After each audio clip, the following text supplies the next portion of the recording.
The views and opinions expressed by the guests, listeners, and hosts of any program on WURD Radio do not necessarily reflect those of ownership, management, or advertisers of this station.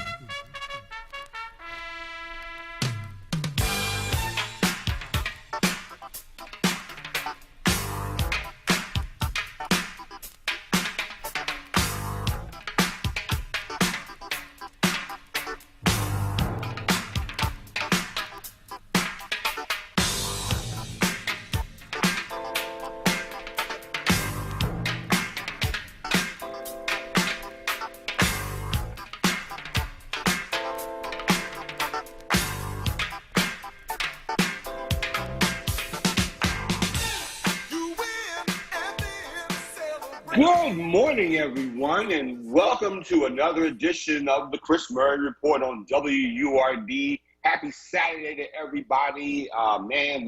It's starting to be summer outside, and so we got a lot to talk about today. Of course, your Philadelphia 76ers start their run for the NBA championship tomorrow, Game 1. Versus Russell Westbrook and the Washington Wizards, the artist formerly known, or as they grew up to me with the Bullets, but the Washington Wizards take on the Sixers tomorrow. And I got into a conversation yesterday with some friends of mine. We were at a restaurant, I guess pop up or opening. It was really nice, and we were talking about the idea. If the Sixers blow the first round, Jordan, so what happens? I mean, if Jordan, somehow the Sixers, and I don't think they will, but if they lose the first round, what happens? I mean, what's going to be the reaction, do you think? I mean, would it be Doc's fault? Would it be Embiid or Ben Simmons? Because some people are questioning whether or not these guys have the heart as leaders to be leaders of that team. Some people are questioning that. And I mean, I don't know if I agree with that entirely, but I've heard people in the streets say that they question that. I don't know. I'll say this. If, Seth, Danny, the shooters, if they don't go off, because basically that's how Ben Simmons can cover up his jump shot. Like, he basically dishes it out to him. If they're not shooting lights out, then that could be how we lose this series. And then that's where the question comes in. So I can see that. Yeah, and the thing is, Russell Westbrook, that guy can play. He has and Bradley Beal. They got the Wizards have some good players. Oh, yeah. And no doubt about that. I don't think that team is going to last in a 7-game series against the Sixers. The Sixers have way too many weapons. But the thing is, one of the things that we talked about last week after they had clinched the number 1 spot in the Eastern Conference is just being ready to play defense defense throughout the whole entire 48 minutes. And from that standpoint, that's where I think, and this is where I think there's the difference that Doc Rivers makes with his team. So that's one thing. It's going to be one of those things where the Sixers, I think, if they play their game, they do what they have to do. If they play defense consistently, Ben Simmons is the Sixers, defensive player of the year candidate. And Embiid, of course, is a MVP candidate. I think those guys, they play up to their potential. I think they'll be ready to go. Now, ladies and gentlemen. By the way, before I get started, I know we got Brother Joe from Germantown online, some others, but a couple of things. At about 12 noon, we are going to have as a special guest on the show, Dannon Green, to talk about the Executioners. They were that West Philadelphia amateur boxing team that compiled an incredible record. I think they won like 600 and some odd fights versus 84 losses. They had a lot of great potential great fighters in there, and there's a lot of intersectionality with some of the all-time greats in the game. It's a documentary that is on Tubi TV, and I encourage you guys to watch it. It is fascinating. It's fascinating because it talks about a history, and this is what I love about sports is like, I like for you guys, when you all call the show, share your Philly sports history, the neighborhood sports history, guys you saw coming up who were great players, either basketball players, football players, and all that, just that history. Because, you know, I can tell you a little bit about Baltimore. I can tell you about a lot of places. There's always a story. For every great athlete, for all the great athletes that come up, there are those guys who were great, but just for some reason, life, circumstance, happenstance, whatever, just they don't get there. And who knows, some of them even become better people behind it. But this story of the executioners of Westfield, they had a boxing gym up on 60th and Vine, and it's now a church now, but those guys, they were led by two men, and we will get to them, we'll get to that shortly, but they were led by a couple of old school boxing guys. And the documentary talks about a lot of things. I mean, it is really, and if, like I said again, if you get a chance to check it out, you should. It's on Tubi television. It's called Executioners. Everybody Had a Chance. And I recommend, I'm going to have Dannon Green on the show, who's a director. He's also a comedian and a member of that boxing gym and was an amateur fighter. I also found out that a good buddy of mine, well, I wouldn't say good buddy, but a guy, that every now we've taken pictures at various events, was on this team. And, like I say, fascinating history. Some of those guys took on some of the best amateur boxers in the country, but the stories of what happened with some of those guys, the stories are sad. Some of the stories are sad, but some of the stories is like a triumph and a tragedy and a triumph. And we're going to be talking about that at 12 noon with Dannon Green, and we'll be talking about that, talking about Philly boxing. Like I said, they always said the great boxers in Philadelphia fight in the gym. Now, and I'm also going to talk about Jalen Hurts today. Jalen Hurts basically threw the gauntlet down and said, hey, no one is above competition. And he welcomes the prospect. And I think the guy is very confident. I respect a lot of my colleagues, cover the Eagles and all that. And, of course, the skepticism is that, well, he was inconsistent. And the thing that gets me, and I don't know, maybe I'm being a bit oversensitive about it. I could be. But he was a rookie thrown into a very difficult situation. What else was he going to be? Yeah, not many games either. So, I mean, I can understand how you feel. Because sometimes, people are quick to point that out. And I don't know if that's just the thing where maybe he's a black quarterback. I don't know. I'm not going to say anybody, I'm not going to accuse anybody of being a racist, but I just think that there's some unconscious things that I see being, I guess, because we're at the prism of being black. We see certain things that maybe our white colleagues don't. But, yeah, he was inconsistent, but I thought he provided the spark to the offense. Yeah. And he was, when you had no mini camp last year, no real training camp, right, and you didn't get all the reps, I thought he did pretty darn good for the time he's in. Absolutely. He's young. Absolutely. And also to mention, he was in position to beat the Redskins the last game of the year. Absolutely. He was in position to win the game. They took it from him. But say, oh, well, he was in, yeah, okay. Rookie quarterback, no mini camp, no training camp. But you had to like what you saw. Sometimes in that situation, forget the numbers. People are obsessed with numbers. Sometimes you can look at numbers. Absolutely. Yeah, you can look at numbers. Numbers don't always tell us good. Hell, Johnny Unitas interception on one of his first passes in the league. But people knew he was going to. People who knew football back then knew that guy was going to be a great quarterback. And so my thing at the end of the day, I like the kid's attitude. I love his attitude when it comes to that. I asked him, about what he learned from last year. Don't play that soundbite yet, because that was the second soundbite I sent you. But I asked him what he learned from that experience. And, he's a thoughtful guy. I mean, and what people forget, what people in this town like to forget, here is a guy who had to learn 2 systems. He learned 2 different systems. This is a kid who got his degree in about 3.5 years. There's got to be some smarts to that guy. Absolutely. I mean, and the football and this is where sometimes I think, I ain't going to say, it's not necessarily, I just think that sometimes when they talk black quarterbacks, I never hear, hey, he's a student of the game.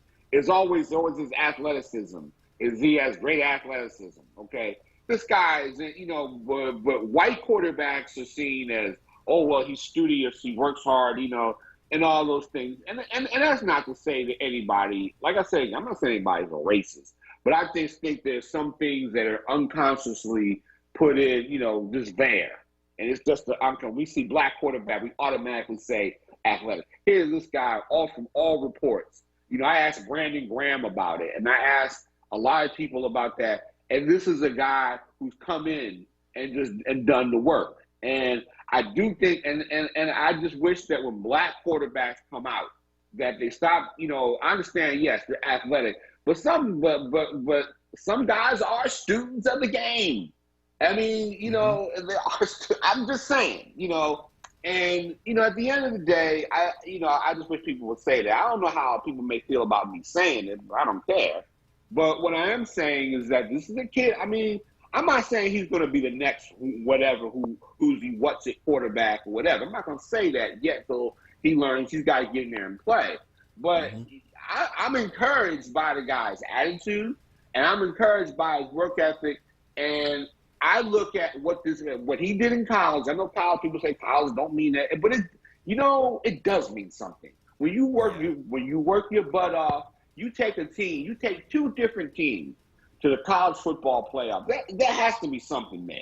There's got to be something. I know the sports are different in college. Tim Tebow was a great quarterback in college, and I even thought that put him in a certain situation, he could be good. But it all depends on your coaches and who can put you in a good ability to succeed and all that. I mean, that's in some ways what it comes down to. Okay, here are the numbers to call before I get on the phones with everybody. 215 634-8065, 1-866-361-0900. These numbers are in my head, but I get older, because I'm at home and I don't have the studio. And I'm coming back to the studio soon. I will be coming back soon. I mean, if when they give us the go-ahead, I'm coming back. And unfortunately, there's not a lot of good places to eat around there, but that's okay. But the thing is, ladies and gentlemen, call in. I want to hear what you guys have to say about the quarterback situation, Sixers, anything that's on your mind. Boxing, if you remember, because like I said, I'm going to have Gannon Green on. If you want to come on and chime in on that at 12 noon to talk about the history, that rich history of Philadelphia boxing, we'd love to have you on to talk about that. So let us start. Let me look at my list of people who's calling in. Brother Joe from Germantown. What's happening, Brother Joe? How you doing, man? Hey, how you doing, Brother Chris, and to the beautiful Brother Jordan. I told Jordan I didn't get a chance to call last week. I got kind of tied up running around, running errands. I said, but make sure I call you this week. Let me say this to you, Brother Chris and Brother Jordan. This is the deal. Before I talk about LeBron, Big Shot James, and Tom, I'm always keeping Brady. Let me say this about Philly real quick. On Philly sports history, I had the honor of watching 2 of the greatest ball players, and I've seen them play in person many times. Gene Banks and the late great Louis Black Magic Lloyd. I saw them guys play in person so many times. I mean, guess what? Great ball players. And it's a shame both their pro careers never became what it was because of certain Gene Banks' case, because of injuries and stuff like that. When he got hurt in the Baker League game, he never was the same player when he was playing with the Chicago Bulls. He was still a good player, but never became the great player that he could have been had it not been for injury. And Louis Lloyd, personal demons, substance abuse, again, could have been one of our NBA greats, man. But them guys was 2 of the greatest high school players I ever seen in my life, man. I had the honor and privilege of watching both of them guys play in person many times. I tell a quick story, Chris. I started when West Philly played Martin Luther King up here in Germantown back in '77. It was like the boys playing against men. The final score was like 100 and something to 40 something. I mean, it got to the point where Martin Luther King guards couldn't even bring the ball up court. They was getting stripped at half court, and Wesley was going in for layups and stuff. Man, it was an embarrassment. Man, it was just an awesome team. You know, on the Philly boxing thing, I had the honor privilege of meeting Jimmy Young, the late great Jimmy Young. And Jimmy Young used to train at Joe Frazier's gym. And as you know, Jimmy fought Muhammad Ali in down Landover, Maryland, as you know, Chris. And probably beat him if it wasn't for a bad decision. He won that fight. It was a bad decision. But when that Jimmy in trouble in that fight, he kept sticking his head outside the ropes and stuff like that. See, again, he may have outboxed Ali in that fight because Ali came in overconfident, out of shape. But see, when Jimmy hurt himself, he kept putting his butt out the ropes. He kept putting his head outside the rope and all that kind. And you know, referees, when you fight against a guy like Ali, you got to kind of dot your I's and T's. You can't give him any kind of things to take it away from you. Had Jimmy not did that, Chris, he never walked away with the decision. Because think about it, Leon Swiss got the decision over Ali in that first fight. See, because Leon fought Ali for the whole 15 rounds. And I think that's where Jimmy hurt himself. But nevertheless, he was a gentleman. And as you know, I'm a Muhammad Ali fan. Ali my man. So, you know, it's not like no knock with Ali. Ali my man. I'm just calling it the way I see it. Now, Jimmy was always a gentleman. Jimmy used to drive Chris this sedan DeVille Cadillac. It was a pretty Cadillac. I used to always say, and every time he would see me, I didn't know him personally, but he would kind of recognize me as a recognizable face. But I would always go up there and see him train and some of the other fighters train. And he kind of got to know me as a guy he saw as a familiar face. When every time he would see me, he'd say, hey, how you doing, my man? And I would talk to Jimmy and stuff like that. He was just a gentleman, man. Excellent boxer. And I'm sure when Joe Stanley Prito called him today, he'll give a little reflection on Jimmy Young. I mean, excellent boxer, counterpuncher, you know, good fighter. You know, he had ring savvy, just an excellent boxer. I mean, his fight against, and I thought he was robbed against Ken Norton. I thought he beat Ken Norton in that fight, and they robbed him. I think he beat Ken Norton more convincingly when he beat Ali. I definitely think it was robbed against Kenny Norton. There's no question. And of course, he upset George Foreman. He was George Foreman's last fight before George retired and came back. But I definitely thought he was out robbed against Kenny Norton. I think he boxed Kenny Norton's shorts off that day, you know. But real quick, Chris, because I know you want to get the other callers, on LeBron Big Shot James. That's my new nickname for him. See, there's no question in my mind. When you talk about team sports, LeBron's definitely better than Tom Brady. Because, see, the thing between Tom Brady and LeBron do his thing fair and square. And I bring this up, Chris, because as you know, you follow horse racing, don't you, Chris? Yes, I do. Yes, I do. The Triple Crown. Baltimore, they had the Preakness the other week, as you know. And Bob Beth, of course, came in third, I think, this time. And see, if cheating didn't matter, Bob Beth was suspended. He won't be able to participate in next Sunday's next Sunday against in the Belmont Stakes. Because it's the reason why they have rules. And it's what Tom Brady and Bill Belichick did was not serious. Let me ask you a question, Chris. Why did Tom Brady get suspended 4 games? Why on multiple occasions did the Patriots use draft picks? Obviously, the NFL thought what they did was not right because they wouldn't have got the harsh penalties that both of them got. So my point is that LeBron James don't have them kind of scandals. He do his things fair and square. When he hit that shot the other night, Draymond had just poked him in the eye, and he still hit the shot. You know what I mean? It was an accident poke, of course. At least I think I'd like to think it was. And LeBron still hit the shot. Because, again, when you play, but that's why I would never give Tom Brady this credit for being the greatest because he gets cheated too many times. You got to play by the rules. It's the reason why they have rules in place. And, again, if what Tom Brady did was not serious to Belichick, they would have never got suspended and lost draft picks. Same with Bob Baffert. If Bob Baffert didn't do the things he did, he would have got him suspended for the race coming up in a couple of weeks. And don't forget, Chris, this ain't the first time Baffert's been accused of doing stuff illegal. See, I can't give credit to people, Chris, that don't play by the rules. I just can't do it. So the reason why you got rules in there. And don't sit there and beat up on Barry Bonds and say he's steroids when you haven't. You can think what you want about Barry Bonds. He has not been proven. But Brady and Belichick been caught cheating and stuff. And the fact that Barry Bonds don't get the credit he deserves as one of the top 2 or 3 baseball players by some baseball people is ridiculous, man. Barry Bonds is a Hall of Famer through and through. You don't have to like him personally and stuff, but I'm going to put the man did on the base. But even before this so-called steroid issue, Barry Bonds was a hell of a ball player. Because you know that yourself. You watch Barry Bonds play with I watched him play. Well, see, here's the thing about player. Well, I'll say this. Yeah, I would say that Barry Bonds was a great player. I mean, obviously, even before the whole steroids thing. I look at what Tom Brady did and Bill Belichick. I mean, yes, in those instances, there were times when they cheated, but I can't say, and this is where I'm going to disagree with you slightly. I still say Tom Brady is a great quarterback. Quarterback. I use it because he's a great, and I always say he has great quarterback skills, but I can't call him the greatest because he has got caught cheating too many times, and he's got too many bad cards. And that's fine.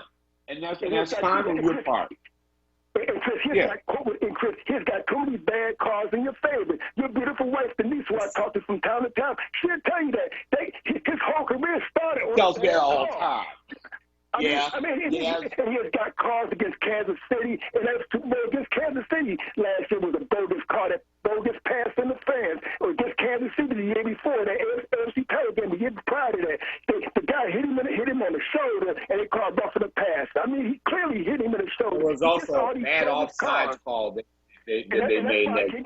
Look at Joe Montana. Now you talk about Johnny Unitas. Look at Johnny Unitas, who Johnny Stephen thought was the greatest quarterback ever. And I can't argue with Johnny because Johnny played with Johnny Unitas. But look at Joe Montana. You can't get no more. Think about and I close with this, Chris. I know I'm going to run in my mouth. Joe Montana been in 4 Super Bowls, Chris. 3-time Super Bowl MVP. Not one turnover. Not one fumble, not one interception. And as far as we know, Joe won his Super Bowls fair and square. Chris, you can't get no better than that. So you want to talk about white quarterbacks being the greatest, I would give it to Joe Montana. I would never say any white quarterback is the greatest per se. I'm going to tell you why. Not to say there's away from them, because you got to put an asterisk, because for years they wouldn't let black men excel at that position. So I have no problem saying that Johnny Unitas is the greatest or Joe Montana, because again, them guys is great. But I always put an asterisk, making no fault of their own, because you wouldn't let a certain segment of the population play that position. So you got to put an asterisk next to it. But again, you can't get no better than Joe Montana. 4 Super Bowls, not a fumble, not an interception. You can't get no better than that, Chris.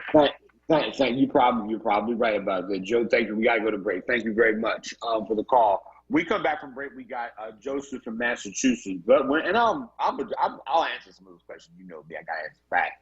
Okay, so you're listening to 96.1 FM, 900 AM WURD. The Chris Murray Report. Will be right back. AARP is working to protect Americans 50 plus by making sure you have the latest information about the COVID-19 vaccines and the distribution plans in Pennsylvania. Just visit aarp.org/PA vaccine to learn who's eligible for the COVID-19 vaccine, when, where, and how to get it in Philadelphia and the rest of the Commonwealth, and what you might want to discuss with your doctor. That's aarp.org/PA vaccine. Hi, WURD family. My name is Kim Hall Jackson, and I am a colorectal cancer survivor. If I can convince one person to get a screening, then I know my voice is making a difference. Go to WURDradio.com and click on the Go to Know banner and get your Fit Kid test today. WURD Radio has partnered with the Colorectal Cancer Alliance, Independence Blue Cross Foundation, Penn Medicine, and LabCorp to provide a free at-home screening test for colon cancer. All WURD listeners can register for a free at-home screening test as a part of the Go to Know campaign. This campaign is designed to provide African Americans with free testing for early colon cancer screening. Colon cancer can be prevented, and early detection saves lives. Go to WURDradio.com and click on the Go to Know banner to request your free test today. You're listening to WURD Radio, 96.1 FM and 900 AM WURD, independent black media. Okay, we are back. Well, I would say this, before I get to my caller. Tom Brady, my wife notwithstanding, I had to look at Brady objectively. Yes, there were cheating scandals, but he's one of the all-time great quarterbacks that played this game. Sorry, I feel that way. I've watched, if you want to talk about the times when Belichick cheated, but they've been consistent winners. Whether you love the Patriots, hate the Patriots, I know a lot of people hate them and all that. Like I said again, I still remember one of the first arguments that Denise and I had. Mm-hmm. I said, it was a bad call back in the Tuck Rule. It was a bad call, horrible call. But, you know, the Raiders did have about 58 other minutes, to quote like a old Bum Phillips who coached the Houston Oilers. You know, you have 50 other minutes to win the game. And my thing at the end of the day, because I understand that you're in sports, you got to take care of what you can take care of on the field. You can say one bad call. I mean, the Saints can say one bad call killed them in the NFC Championship game. But, you know, the thing is, they were way better than the Rams. Rams should have never got that close. And I always say this: don't wait for the refs, because in the karma, in the psychic karma that is sports, sometimes you're gonna get some that go for you and get some that go against you. Okay, everything else you gotta take care of yourself, and you do that part of it, you'll have less of that. We have Joseph from Massachusetts on with us. Joseph, how are you? Good morning, Chris. How you doing? I'm fine. I'm doing great, man. I am doing great this morning. I am, you know, it's summer. It's real summertime now. It's in the 80s and 90s. It's summertime. But go on, what's happening? Yeah, you talk about one of those athletes that could have made it, or for whatever reason didn't get to the podium. I want to talk about Lee Evans and the person who fits that category. You're familiar with Lee Evans, right? Yeah, he won the 400 meters in 1968, and there was some criticism of him in terms of the protests and what they did, you know, at the 68 Olympics. But Lee Evans was a great, was a great 400 meter runner. Yeah. So what's the story about him? He died this week. He died in Nigeria at the age of 74. A lot of people haven't heard it. He wasn't mostly in Nigeria. He coached the Nigerian national team. He held the world record in the 400 meter, 43.85. Michael Johnson broke it, then Butch Reynolds broke it, and then it was broken in Brazil Olympics. He's so often all high school 400 meter runners like me, we dream about Lee Evans. We grew up dreaming to be a Lee Evans. And was he at San Jose? Did he go to San Jose State? Yeah, San Jose State. That's when California was big in track and field. UCLA still there. But anyway, he broke the world record, and he overshadowed by Tommy Smith and John Carlos, who took first and third place in the 200 meter with the Black Power salute. Some people criticize Lee Evans, but everybody has their own way of fighting the unjust system, structural racism. So he wore the black socks when he ran the 400 meter, oppression of black people, and he had a black beret. That's around the same time the Black Panther was founded in 1968. And he was all part of it. He did a lot. Yeah, he did a lot. But the point is, I was at Auburn University, and I thought I was big stuff when I broke the National Eastern Junior College record, but I was getting my butt whipped in the SEC. Auburn was all right, but the SEC, big-time school, University of Florida, Tennessee, Arkansas, LSU, yada, yada. So I was at the beginning of the outdoor season track and field, and a Jamaican American runner who went to Central or William Penn in Philadelphia. He told me, there go your fellow countryman just broke Lee Evans world record in our Madison Square Garden record in the 500. And I said to myself, that's the school I want to go to, Abilene Christian University, where he was. And I ended up going there. I ended up ranking in the nation for a little while. But the athlete that was Eon Morris took fourth place in 92 Olympics in the 400 meter final with world record holder Butch Reynolds, took seventh place in 88. He had the Trinidad and Tobago record since 92 in the 400 meter, 44.27, the seventh fastest time ever at the time. Well, it was broken in Brazil. But because I went there and we won 7 straight Division II national championship, Eon Morris wasn't a runner at first. He was a soccer player, and he got injured. The coach Hood, Don Hood, legendary Don Hood at Abilene Christian, told me the story, and Eon told me the story too. And because he got hurt, the trainer told him, the therapist told him he should take up running since he got good speed. he ended up taking up running in competition, and he ended up being the national champ. And Hazy Crawford, who won the 76 Olympic in the 100-meter title with Don Corey and the Russian guy, Valesky. Oh, guys talking about Valery Borsov. That was Valery Borsov who won in 72. Only because I think the Americans had missed the start time. And Harvey Glenn. Well, Harvey Glenn was 76 Olympic. Another sport. Yeah, I'm going to finish up. Anyway, so the coach he was trying to recruit runners from Trinidad like you do in the Caribbean, and he was talking to Hazy Crawford, and Hazy Crawford said, watch for this guy called Leon Morris. He's good. Well, he ended up winning the national championship in Trinidad at 46 in the 400 meter. The coach got him, and he ended up breaking Lee Evans' 500-meter record in Madison Square Garden. And so what I'm saying is, so many times athletes, because of the decision they make, it could either be bust or boom. So I want to give it up to Lee Evans. He's overshadowed by Tommy Smith and John Carlos, but he did his hard work. Anyway, you have a good day. Go Patriots. Okay. Well, I'm going to tell you, that 68 team, I wrote a story for the Tribune on them, and that was actually a finalist for an NABJ award back in I want to say back in 2008, 2009. And I wrote a story because I did I think it was either the 40th anniversary of that team. That, despite what the Americans did in 84 when the Soviets and everybody else boycotted, that was the 68 Olympic team. When it came down to pure athleticism, that was probably the greatest Olympic track team ever, in my opinion. In terms of the United States, U.S. team. I mean, the women's team had Wyoming Attias and others, and they were really great. But the men's team, you had Smith and Carlos, you had Lee Evans, and then, of course, you had Bob Beamon, just set the world on fire at that Olympics. And I talked to a lot of those guys about the protests and all the things, the whole Lee Evans situation.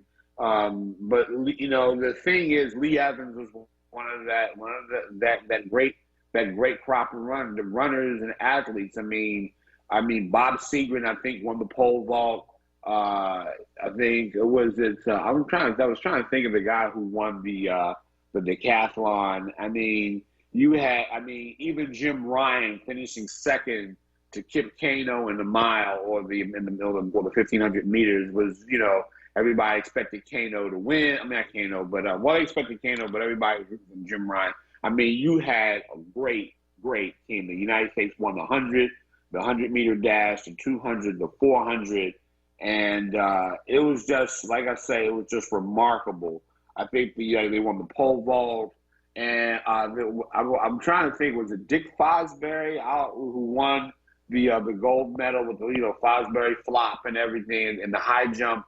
I mean, you had a remarkable team on that 68 Olympic team. So, God rest his soul, Lee Evans. What an athlete. And like I said again, great athlete. And that whole team of the Black Power salute, the consciousness, Olympic Project for Human Rights, great thing. Now, so let's talk about Jordan. Let's talk a little bit about Jalen Hurts. Jalen Hurts had, basically made all the headlines. No one is above competition. And like I said, that's a great attitude to take. Right. That is a great attitude to take. But when, I talked to Brandon Graham, I was trying to get that soundbite ready, but when I asked Brandon Graham about it, and he basically said that he walks in that building, the respect that Hurts commands in that building, like he's the starting quarterback. Okay, he has to prove it on the field, though. I can say we can both say all these glowing things, but some of the signs are good anyway. We'll see when they get on grass, because as Unitas used to say, talk is cheap. Get on the field and do your thing. But if I go by previous efforts, I think this guy is going to be okay. And even if I don't know. I mean, like I said again, I don't think I think the organization is wait and see. The organization is trying to find somebody, that's going to be dynamic even more than he is. And sometimes sometimes you can be looking way over there for a diamond, and sometimes that diamond might be staring at you in the face. It might be. I'm not gonna say this guy because I can say, well, because somebody else, Chris, you just saying that because you favor the black quarterback. No, I'm just saying. No, I'm just saying. You know what? But what I will say to that is that if this guy's work, if this guy, everybody, like I said, if his work ethic translates to what he does on the field, it might be something. And then again, I could be wrong. In a couple of years from now, people will be saying, see, Chris, you're wrong. And I'm not afraid. It doesn't hurt my ego to say that, hey, we're wrong about something. Because every little sports pundit in this town likes to believe that they're on the top of the pulse of everything. And, everything is hot, like playing dice. You shoot it out there. If it's there, it's there. If it's not there, and then when it is there, some of y'all take credit. Some of y'all say, hey, he'll never win. I mean, I remember when Allen Iverson blew up and got big. Every year, somebody was in the media in this town talking about trading Allen Iverson. Oh, Allen Iverson does this and does that. And, and that's Philly. Philly fans are never satisfied. But sometimes the mentality in this town is that one guy is going to save you. Now, you guys surround, and I think the Phillies figured it out in 2008, is that you just can't put your hat on one guy to carry everything. Exactly. You gotta have team. This is still a team game because folks get mad. Oh, we're paying him all these. Yeah, also the high expectations too. We tend to have so big high expectations for a certain player that we think is going to be the big thing. We just kind of put a little pressure on them.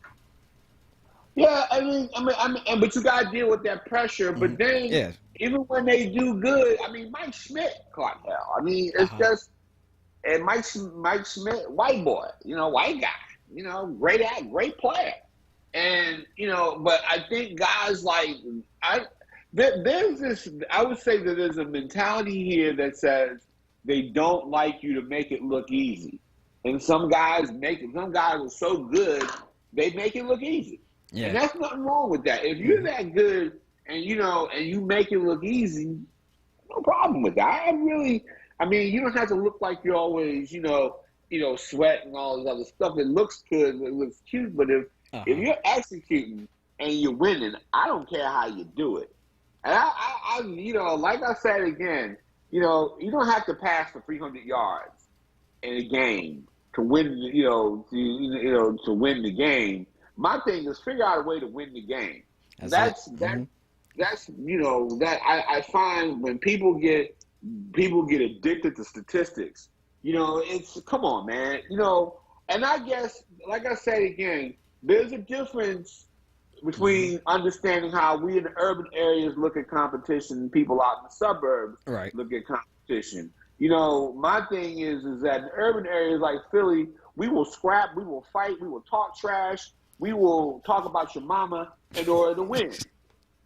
That's what guys do. That's what we do. And everybody go, well, that's just not a clean. Well, saying like the Latino baseball players like to celebrate. Hey, play the game.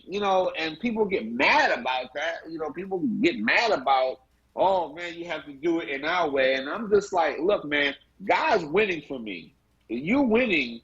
Hey man, you want to celebrate? Do the Michael Jackson moonwalk, which was originally the Justice Daniels moonwalk. If you want to do that stuff, and you win it, I don't care. That's fine. Celebrate it, yeah. Nothing wrong with that. Like my man Herb Ed would say, you play to win the game. That's right. You don't play just to, because and see that's the thing that I think has ruined baseball. Is that, baseball statistics, exit velocity. Who gives a crap about that? If you lose 5-1 and your home run went out at 100 miles an hour, you lost the game. That velocity ain't going to matter. Nope. It's just some of the silly things that we just worry about, which doesn't even like determine if you winning a game or lose. Just doesn't determine it. It doesn't determine. You just win the game. Sometimes, like LeBron James, for example, that was a crazy shot.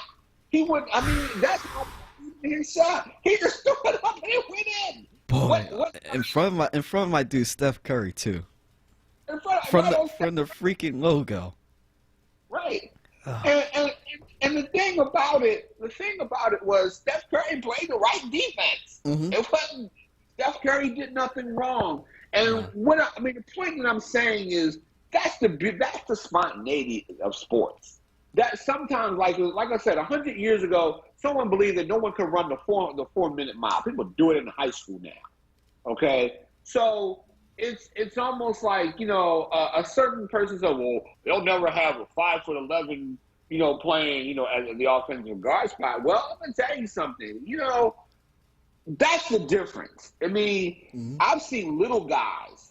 Muggsy Bogues. No one thought Muggsy Bogues would be in the NBA at 5'3", and yet he had a successful career. That's about my height right there, close to it. Yeah, well. That was my height when I was in the ninth grade. But I was that small. But the thing about it, what I'm saying, the point I'm trying to make here is that the beauty of sports is that people transcend these stupid numbers and standards because people if given the opportunity, people can transcend size. I think they can. I really believe it. I mean, but like I say again, the beauty of this show is that I stand against a lot of what people consider conventional wisdom out here. I really do. And I look at a lot of things in sports. Don Hunt and I were having a conversation this week we were talking about sports and all this other stuff. We were talking about athletes and stuff like that. And sometimes, all the numbers guys, sometimes, you watch enough sports. If you're around long enough, lots of things amaze you. I mean, I've seen guys. I've seen real guy. There was a guy named Gerald McNeil. They used to call him the Ice Cube. He was so small, and he had a successful career. Yeah, he played with Houston. He had a successful career in the league. He was relatively not hard. You don't have to be a Hall of Famer and all that. Sometimes it lasts 7-8 years in any sport. Okay, to last 7-8 years in a sport, I gotta go to break, says a lot. And people are caught in numbers. We gotta go to break. Listening to 96.1 FM, 90 AM WURD, the Chris Murray Report. We'll be right back. Hi, this is Philly Congressman Brendan Boyle, reminding you to please get your COVID-19 vaccine. Remember, the vaccines are free, safe, and the best way to protect you and your loved ones from COVID-19. And if your vaccine requires a second shot, please don't skip it. It's just as important as the first. If you want more information, you can email me at brendanboyle@mail.house.gov. Remember, Philly, our best shot at beating COVID is through the vaccine. Paid for by official funds authorized by the House of Representatives. Jefferson Health offers no-cost COVID-19 testing sites at St. Raymond of Pinafort Church. Testing is on Thursdays and Saturdays. A second testing location has been added at Richard Allen Preparatory Charter School. Testing is on Wednesdays and Fridays. For testing hours and more information, visit jeffersonhealth.org/community testing. Olaniyan Adefume's goal is to assist families and students that are tired of the destructive input by the coronavirus. If you are interested in a math tutor, Olaniyan is offering small, reasonably priced classes that will focus on the PSSA test. Classes start June 21st. The students will have lessons, tests, homework, and a textbook to keep with PSSA exercises and explanations. Knowledge is power. Call Olaniyan Adefume, 215-678-3830 for pricing information and location. Tune in this Saturday at 3 p.m. for the Friends of Farrakhan show, understanding the ultimate truth of the knowledge of self and the knowledge of God. You're listening to WURD Radio, 96.1 FM and 900 AM WURD, independent black media. Okay, we're back. Numbers to call in, 215-634-8065, 1-866-336-100900. Before I get to my call, I have somebody online. Before I get to my call, what I'm saying about sports, ladies and gentlemen, is that, And I don't care who people, whether or not people say it or not in mainstream, man. You know, sometimes I think we in the media, you know, we sometimes overthink things. There are some things in sports that are just like, you know what, let's let it happen. Let the amazing happen, okay? I don't believe that this will never happen. Who knows, you may have a woman playing in the NBA, and you probably have a woman coaching in the NBA. I mean, all this stuff, when people say never stuff, man, please. I've seen barriers broken down in sports. We've seen it so many times. It happens all the time. And we act like this will never happen. But anyway, BG from Germantown.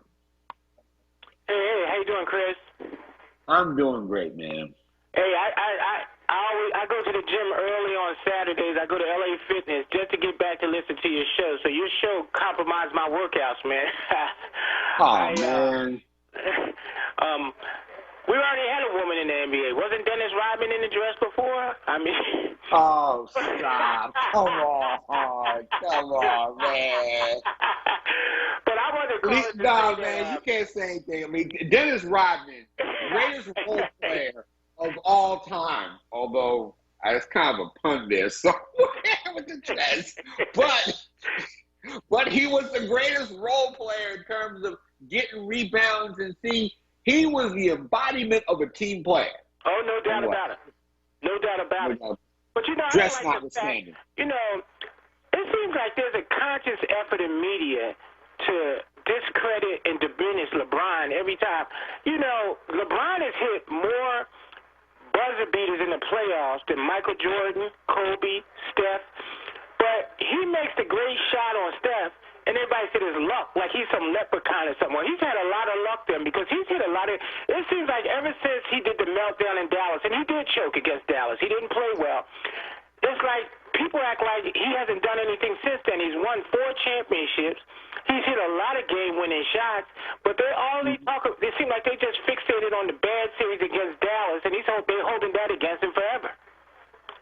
Yeah, well, you know something, that I don't know. There's some other things I gotta say about that, but I'm trying to keep it, you know, I'll be professional about this. But my thing is that ever since, I mean, LeBron has come into the league as the chosen one. Remember that commercial? I think Don Staley was in the choir of that commercial. Yeah. But the thing about it is that for a guy who came into the league out of high school with all that shit, I think he's done very well for himself. And the people who trip on him, like my man Rob Parker, you know, my God, he's a hater. Well, I'll talk to Rob next time I see him. But I'm just saying that, okay, you don't like the idea that LeBron kind of pulls his own guys together. Well, Kurt Flood talked about self-determination in sports. Exactly. You get it, and now you hate on it because he decides to, look, I'm going to, you know, to win on my own terms. Right. And one of the things that, I'm going to say this about LeBron. Now, you know, Wilt Chamberlain notwithstanding, a lot of great players.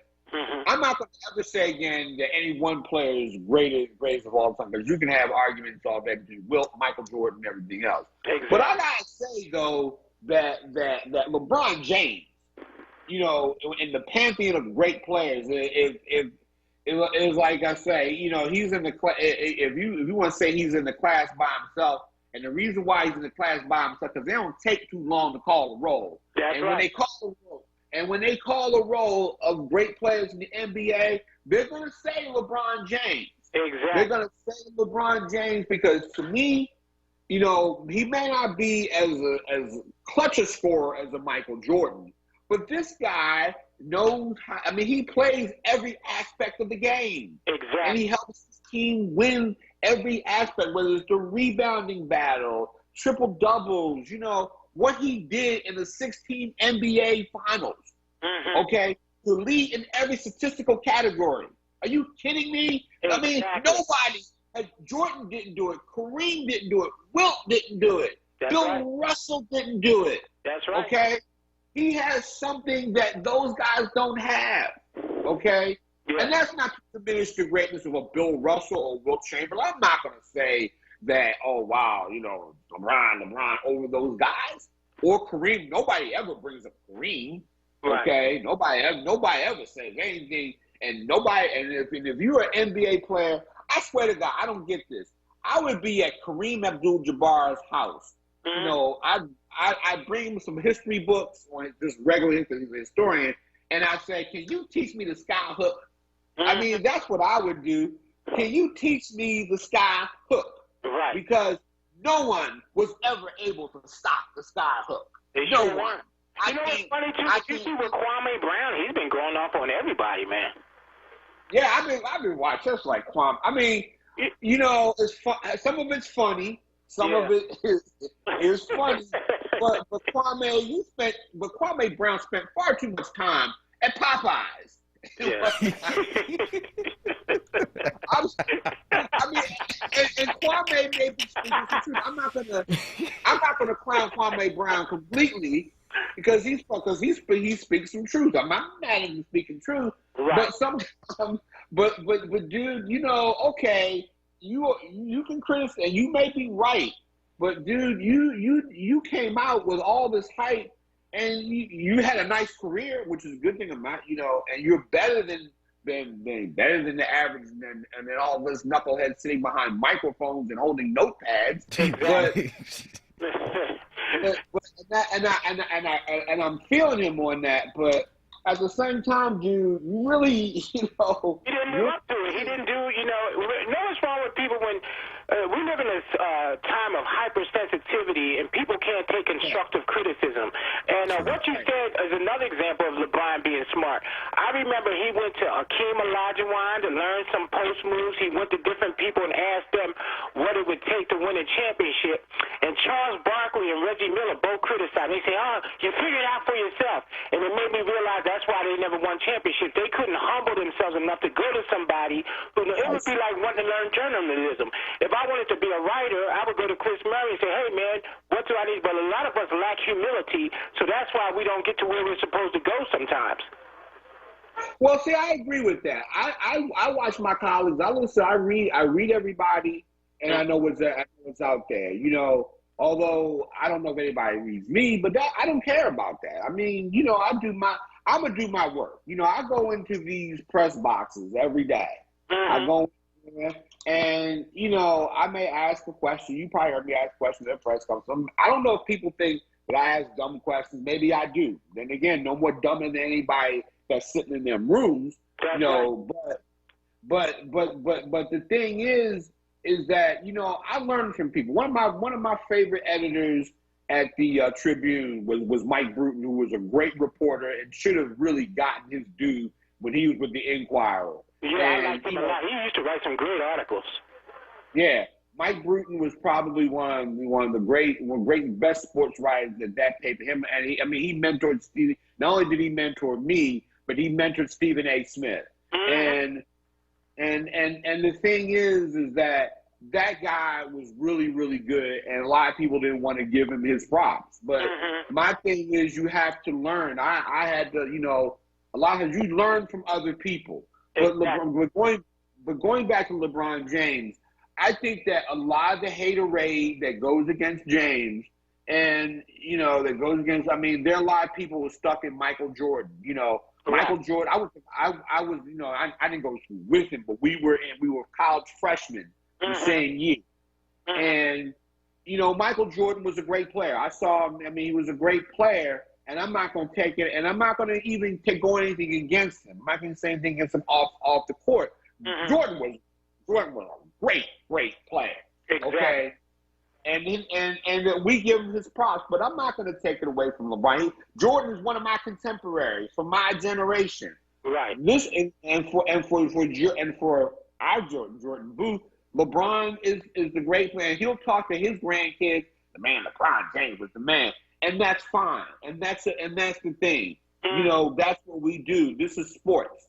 Exactly. But my thing is, give LeBron his props for now and what he's done to revolutionize the game, in the sense that the game behind the game, the business aspect of the game, when a player decides he wants to take control. People don't want. This was the thing that Kurt Flood fought for back in the day. We have, before we go to, we got to go to break. Definitely got to go to break right now. We do have Maurice from North Philly. When we come back from the break, I'm gonna start, even before I get to my guest, I'm gonna bring in I'm gonna start with Maurice from North Philadelphia. You're listening to 96.1 FM, 900 AM WURD. The Chris Murray Report will be right back. Hi, Word family. My name is Kim Hall Jackson, and I am a colorectal cancer survivor. If I can convince one person to get a screening, then I know my voice is making a difference. Go to WURDradio.com and click on the Go to Know banner and get your Fit Kid test today. WURD Radio has partnered with the Colorectal Cancer Alliance, Independence Blue Cross Foundation, Penn Medicine, and LabCorp to provide a free at-home screening test for colon cancer. All WURD listeners can register for a free at-home screening test as a part of the Go to Know campaign. This campaign is designed to provide African Americans with free testing for early colon cancer screening. Colon cancer can be prevented, and early detection saves lives. Go to wordradio.com and click on the Go to Know banner to request your free test today. Word Radio Digital Tip of the Month with Stephanie Humphrey. Brought to you by Comcast. I'm your Tech Life expert, Stephanie Humphrey, and this is your Word Digital Tip. If you're a small business owner or entrepreneur, an important part of your business may be sending emails to potential prospects, but it can feel almost impossible to find anyone's email address just by searching through the company website. When you need an email address at another company, try using hunter.io. Find email addresses from any company name or website, get the email address of an individual, or verify an email address to make sure your message doesn't get bounced back. There is a free version of the software, and plans start as low as $49 per month. So now you can make sure all those cold emails and all your hard work pay off for your business. Stay tuned to Word for more tips and stay connected with us at wordradio.com. The Word Digital Tip of the Month was brought to you by Comcast. Hey folks, WURD members are invited to tune in every second Tuesday of the month with me, Nick, for a chance to win a book bundle of the newest releases from Kensington Publishing's culturally oriented Dafina imprint. This is Word Radio, 96.1 FM and 900 AM WURD Philadelphia. Independent Black Media. You're listening to Word Radio, 96.1 FM and 900 AM WURD. Independent Black Media. Okay, at about 12 noon, we are back. Before we get back to our calls, I gotta ask you guys a question. Are you looking for a job? WURD has got you covered. We just launched a brand new job portal featuring jobs from some of Philadelphia's leading companies and arts organizations. If you go to the portal right now, you will see jobs from WURD Radio, the Kimmel Center, Her Foods, Always Best Care, and of course, WURD Radio and more. Apply for a job today. Go to our livelihood website at WURDworks.com. That's WURDworks.com and click jobs, and you will find a job. So good luck with that. Okay. We're still trying to get our guest in with us and whatnot. I'll let Jordan handle that aspect of it. Meanwhile, we have Maurice from North Philadelphia. Maurice. Hey, brother. How are you? Finding yourself. I just want to say, when you talk about LeBron and basketball and the history of basketball, I think we have to put it in the right context. I listened to the white media put all this Russell Wilson breaking triple doubles. So they discount what Will Chamberlain did. LeBron did 17 years, they averaged 25 points. Once you give discredit what Will Chamberlain did, you got to put it in the right context.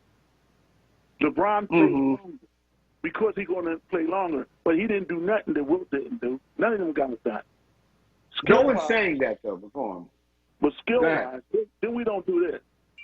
Michael Jordan, there was never two basketball players that play alike in the history of basketball. No one. Not even Kobe and Jordan. Kobe is more skillful than Jordan. But Jordan had more athletic ability with his skills than Kobe had.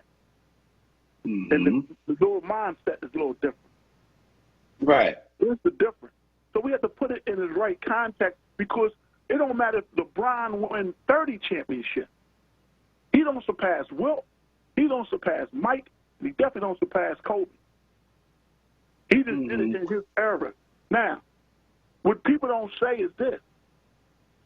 LeBron was able to make the moves he had because no one talking about the NBA has been losing money for 25 years. This play-in tournament is not a new tournament. If you go back to the history of Philadelphia, 50 years before the NBA came, because it started in Philly, they had play-in tournaments. And this is where the NBA got their play-in tournament from, that format. Why? The NBA is losing money. So LeBron is the face right now because no one else can capture the market. Well, and in this time, I mean, in other words, basically what you're saying, this is the time. I mean, when you say, yes, everything is in context. And that was probably the point, not probably, but that was the point I'm trying to make, is that the point I'm trying to make is that, look, everything is different. There are different eras. But to say that LeBron, I never said that LeBron should be better than Wilt or Mike Jordan or Bill Russell and other greats. But he's in that room with those guys, and he was great. And LeBron has been great for his time.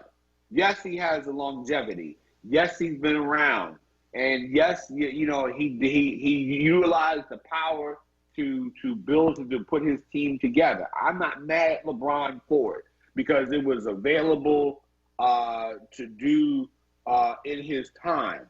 So from that standpoint, from that particular standpoint, then you still have to respect what LeBron is now. Yeah, it may be at an era where the NBA might be losing money or might be losing this, but the thing is, the thing is, hey, look, you know what? You got to win in the best way you can win. You do what's good, what's available to you at the time. Maybe in Dr. J's time, the option of pulling, getting the guys you want together was not there. You did the best you could for your time. So no, I'm in agreement when we say we have to look at this in its proper context. Can I ask you a question, Chris? Yes, sir. Ask me a question. I'm going to make a statement first. I love LeBron's business acumen. He's on point. I don't have a problem with that. I love his business acumen. My question is this. LeBron played 10 years before he left Cleveland, right? Yeah. Mike played 7 years before Scottie came.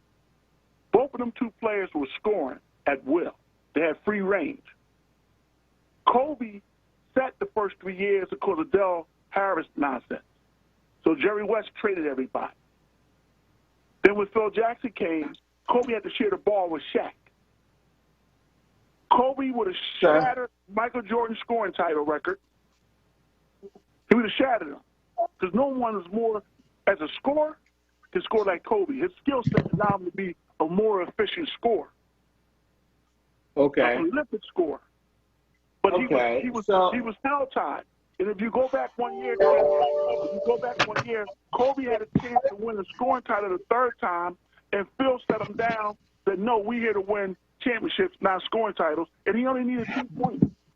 Phil wasn't going to let Kobe. Well, and that's okay. Yeah, I don't mean to interrupt you because right now, because I gotta go to my guest. But one last thing I'll say to that, yeah. I mean that's the part, but what you're saying again is confirming what we've been talking about, is the fact that you gotta deal with the conditions and the hand that you're dealt. That's sports. That's the thing. So Maurice, thank you for the call. With me, if you can hear, I hope you can hear me now. I have Dannon Green, who first of all, comedians. You've done so many things, and first. There's so many things, but I saw the film last night. I was up last night watching it a couple of times. And I gotta say, you really captured that history. And I just want to get from you, Dan, and what did it mean to you to do this film, and what inspired you to do this film to chronicle this history? This is kind of like a triumph and tragedy story, so to speak, but yet in the end it's still triumphant. So I want you to talk about that inspiration. Well, first of all, thanks for having me on your show. Can you hear me? Yes, I can hear you. Yeah, no problem, man. No problem. Good, thank you. I'm sorry, I'm in my car, but I'm parked because I've had to travel today. But I say I got to get it in. So thanks for having me. Now I'm not gonna lie, it's a little hard looking at you because you got that Alpha shirt on, and I'm a Q. So I'm gonna find a way for us to get through this. I thought I better show you my my Omega Psi license plate thing, but no, it's all good, bro. I mess with you, brother. Yeah, I know. Well, Reggie Woods is a friend of mine, so I know. Okay, well, he's the big bro, but he's from my area. We're from the Hilltop, and man, it all came about. I grew up in Philadelphia. I grew up in West Philly, and I joined this gym in 1980 as a kid. And these men were very instrumental to me, even in the short time that I was there, in terms of discipline, learning a lot. In 81, my mom died, so I had to move out of Philadelphia. Right. And but I always kept in touch with a couple of the fighters. And then, obviously, as you know, time goes on in life, and then you kind of lose contact with everybody. Mm-hmm. So what happened, Chris, is I wind up getting back involved in boxing while I was in college. Because I came in second in 1981 in the Junior Olympics in Philly, and then I didn't box for 7 years because I wasn't stable at all. I was moving everywhere for a number of years. So when I went to college, I wound up getting back involved in boxing. I had a chance to spar Michael Nunn for a week one time for a fight, and people was like, "Oh, you're pretty good." I was like, "Oh, I used to do it and all that." So I wind up getting involved with boxing, going to grad school. I want to go to gloves in grad school. So I've been fighting, been involved in the fight game. Fast forward, 2017, obviously, I've been doing stand-up acting and all that. I go back to do a show in Philly at Warm Daddies with Toure. So I'm back there, and one of my guys, Lydell Johnson, who's in the documentary, he came to my show. So we were talking, and I said, hey, I know Tucci had died. I knew Tucci, the guy who started, had died. I said, is Frank still alive? And he goes, oh, Frank Taylor? Yeah, Frank's still alive, because I hadn't talked to him in years. I said, man, you got a number on him? So he said, yeah. So he gave me a number on him. So I waited till I got back to L.A., and that was August of 2017, Chris.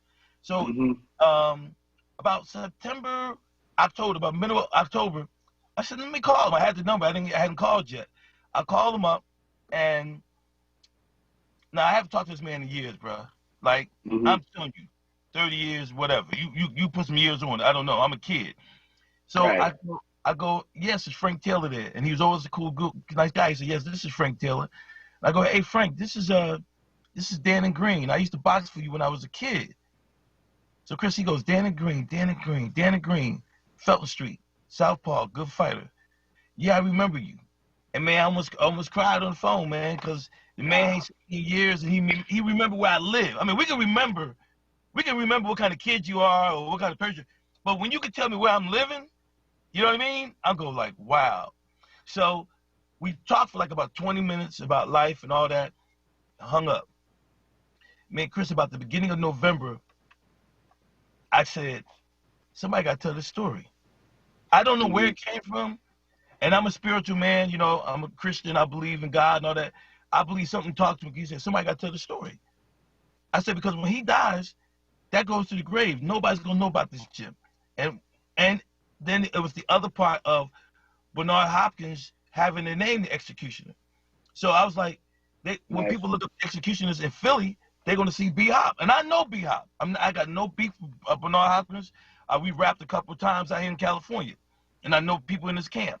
So I called Frank up probably like a week later. And I go, hey, Frank, man, I want to know if I could do the story on the executioner. Now, I don't know. But you got to understand, I ain't been in touch with none of these dudes for years. So I'm not knowing what happened with their life. But I knew what these two men had did. So even if the story would have been a half an hour documentary on these two guys, that's what it would have been done. So he goes, but he said something to me, Chris. He said, I always felt there was a story there, but I never knew how to get it out. Mm-hmm. And you know, Chris, being in entertainment, you know that there's so many people in the inner cities or not involved with Hollywood don't understand how to get stories out. You know what I mean? So right. I said, man, let me do this story. He said, okay. So what I did was, and I had, obviously, as you know, I had been working, I've done a number of commercials, so I had money saved up. And I did a show, and I met this dude, and it was just real quick conversation, bam. Cool brother. So I looked at what I could do, and I said, well, let me see if this guy want to go in with me in partnership to do this documentary. So we talked, and he said, well, you know, what can you bring to the table? I gave him my numbers. You know what I mean? I said, but this is what I need. And he was like, he took the numbers, he looked at them. He hit me back about a week later and said, yo, I could do that. And once he said he could do it, I wrote the documentary. It took me 2 months to write it, November and December. I wrote it out. I wrote it out on 156 4x5 cards, the whole story. Wow. Yep, the narration and everything. I wrote it out before I shot it, because you got to write it before you got to know what, you know what I mean? Right, absolutely. And, I got in touch with Sean Clark. And you know Sean Clark, who's from Philly, they're all from Philly, but he's a referee, a big time referee now on the East Coast. So he had numbers that he got me in touch with. And then I just went for it. I just went for it, man. And I can't lie to you. I'm not saying this sarcastically or trying to pat myself in the back, but I actually look at it sometimes and can't believe I did it. You know what I mean? Really, when you really look at it, because it is intertwined. I've always been a writer, but it intertwines and stuff. So it's crazy, man. Yeah. Yeah. I wanted to talk about what Frank Taylor and what Tucci meant to the Tucci Gordon meant to these young people, because you know, and I also want to talk about the other side of it in terms of the boxing, because you know the guys. I mean, I saw guys like Mark Breland. Mark Breland was a great amateur fighter. You know that he was a great. And I mean, I saw you had Carlos Palomino and all those guys from a terrific era. And at some point, I'm going to ask you about amateur boxing, because I'm going to tell you and relate to you a story that I had with a conversation I had with Bert Sugar.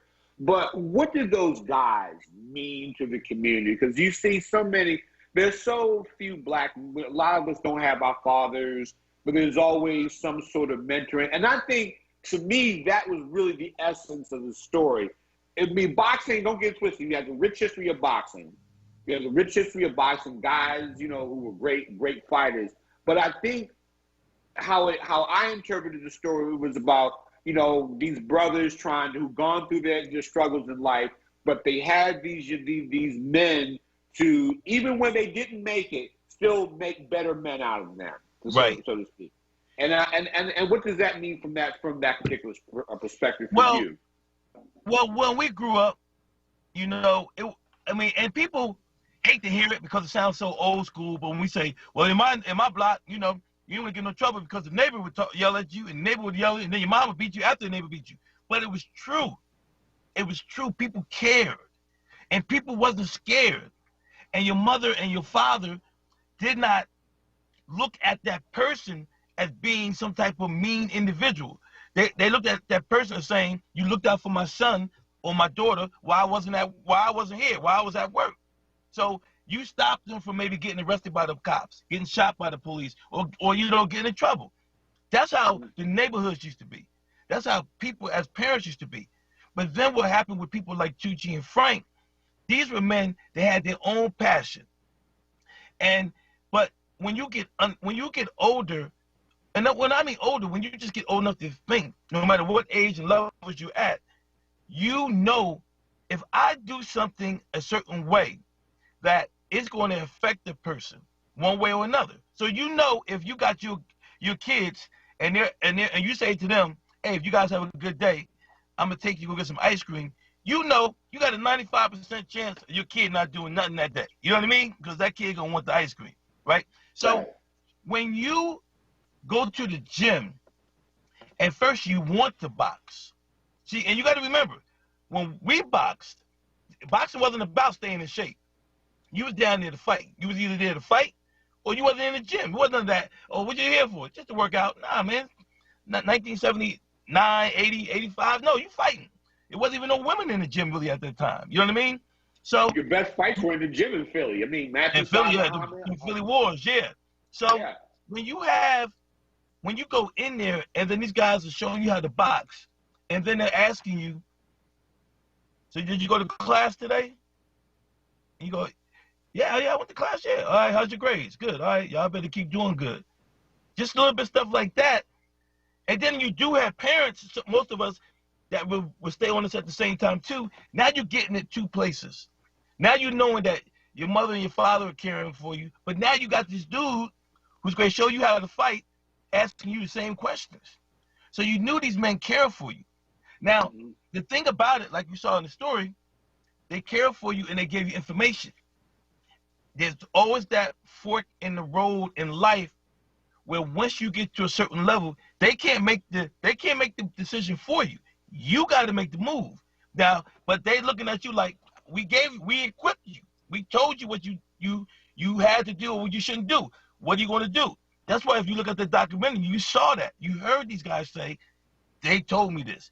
He told me that. If I just would have listened, I heard his voice. You know what I mean?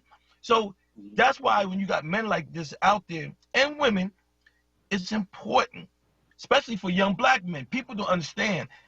You know, young black men, if you look at my documentary, what you did, first of all, my documentary on record is the first boxing documentary ever done by a team.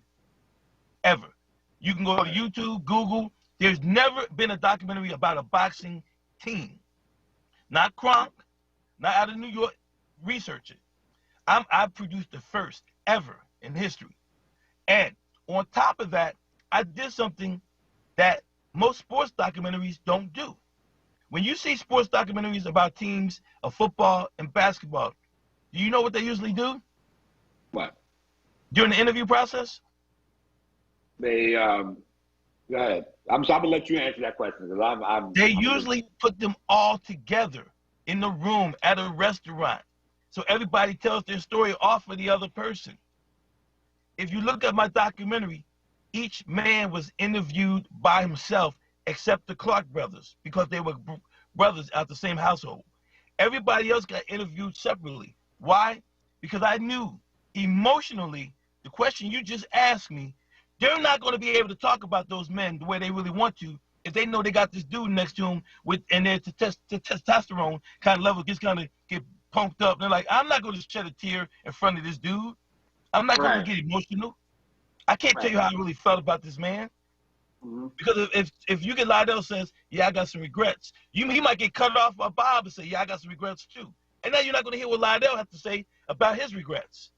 So I purposely interviewed everybody separately so that I could get their true emotions of what they felt about the gym and these men. And you saw that. These men were there. Tucci, let me tell you a story about him. One time I was sparring Steve Clark, one of the guys in the documentary. We were sparring as kids. And I knocked him out in the gym. Well, I knocked him down. They stopped the sparring session. I hit him with a hook, and bam, he went down. And I'm 14. So I go, oh, man, I'm sorry about that. And Tucci slapped the shit out of me on my headgear. Okay. I'm like, wait a minute. What? He said, don't you ever say you sorry. He said, this is why you're in here. So he didn't mean nothing by it, but he let me know, yo, your job is to get this dude out of here. Whether he's your, you here to box, you here to learn. So you got to understand, when you get those kind of lessons, then it's easier for you to go to life or go through your life and go, okay, I got to be on time today. Why? Because if I'm not on time, I might get fired. You know what I mean? So the things you learn throughout the process, and these guys took the time, you know, over the years to talk into each other's lives. What we did with it, that was on us. Right. And I got to go to break, but I wanted to ask you about those things because a lot of times, I mean, and I want to talk to you about how great these fighters were and to talk about amateur. But I'm probably leaving a little bit longer today because I really want to get into good with you. I'm good, bro. I'm good. Okay, because I really want to talk about amateur boxing based on a conversation I had years ago with Bert Sugar talking about the same thing. So we'll get into all that when we come back. You're listening to 96.1 FM, 900 AM WURD, the Chris Murray Report. Will be right back.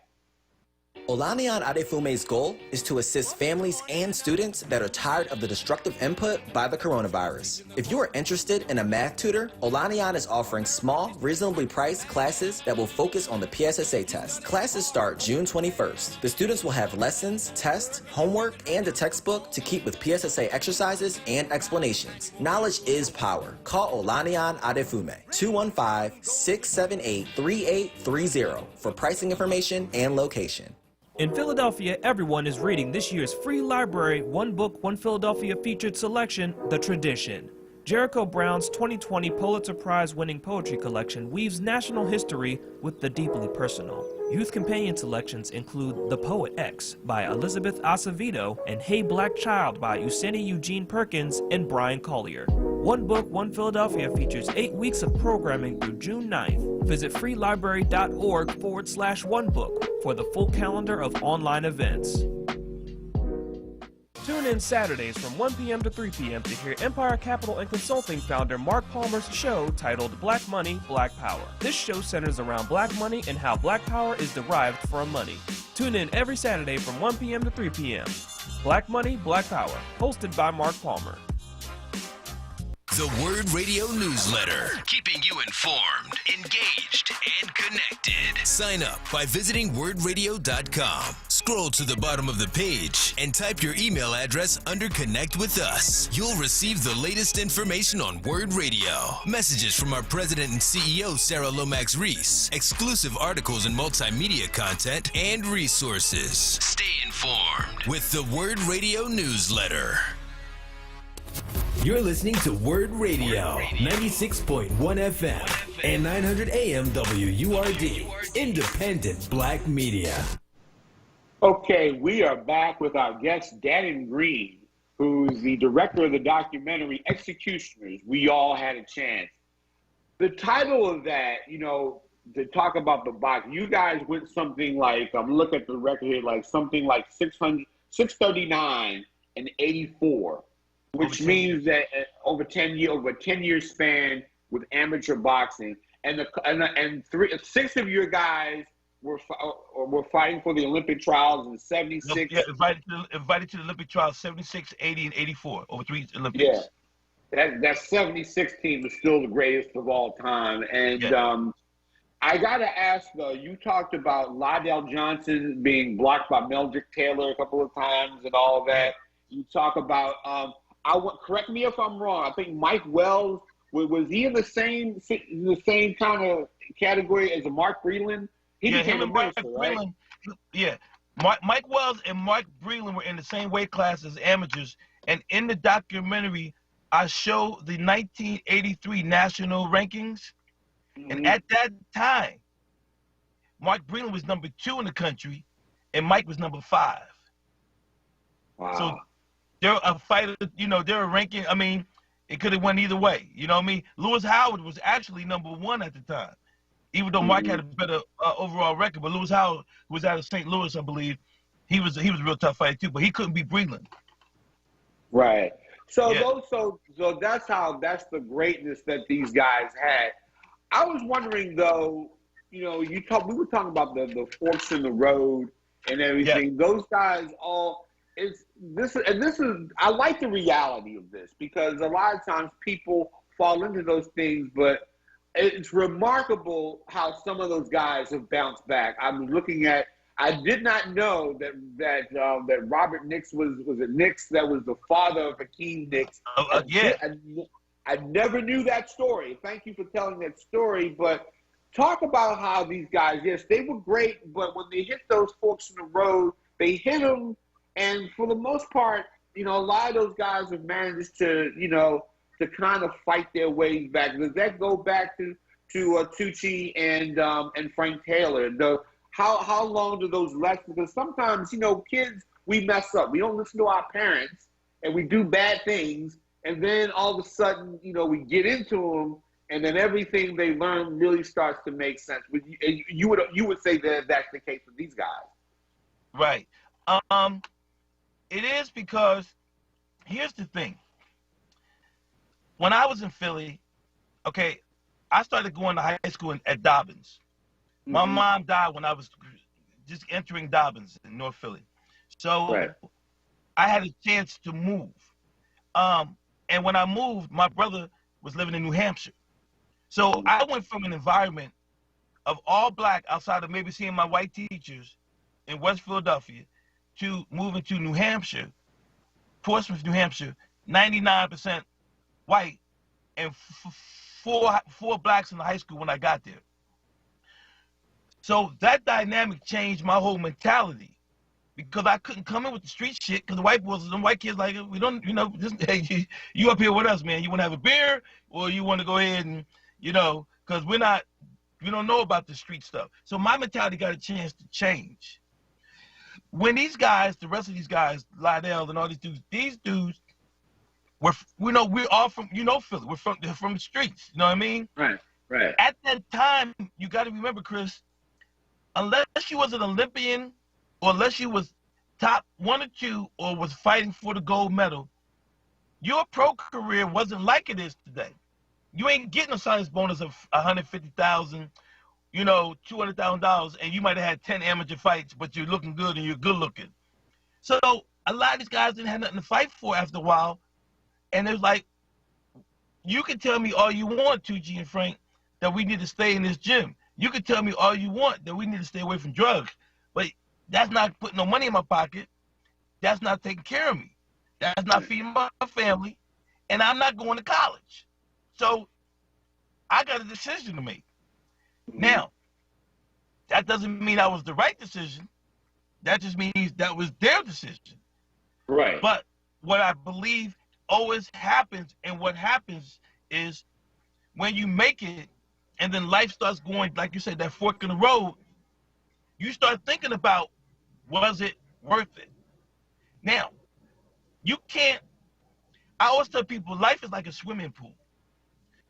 When you jump in the pool, you don't know what's around you. You in the water and you just swimming. Either you can swim or you can't, but you don't know because you're in the mix already. When you're outside, you can watch everything. So these guys, when you're in life and you got to make these moves, you're not going to say, oh man, is this the right thing? Was this the right thing to do? You're not going to say that until you like Eric Wiley, you got your hands up and the dude's busting you 6 times. And then you go, he's trying to kill me. You know what I mean? Or in Lydell's case, when he was involved with that organization, over and his good friend got killed. He's like, yo, you know, this is not what I really signed up for. And Tucci goes, but you can't come back in here. That's when reality hits you. Reality only hits you after the consequences start to come in. Right. So when you get, for me, you know, I was able to go from Frank Taylor to Alvino Pena, who was the guy who used to train Michael Nunn, to Vonzel Johnson in Columbus, Ohio. All great men, all dudes, men that would talk to you. And Vonzel was one to me, he's in the documentary, one of the greatest, best trainers out there and best people to have in your corner. I mean, we used to, you know, he'll tell you stories right now, he'll laugh. He said, man, this was the only guy, I would come back to the corner and he'll be trying to tell me what to do. He said, look, this is what I need you to do. When I go, Vons. He'll go, look, okay, Dan, this is what I need you to do. I go, Vonzel. He goes, wait, what? I go, hey, how I look? I look good? Like, man, I don't care how you look.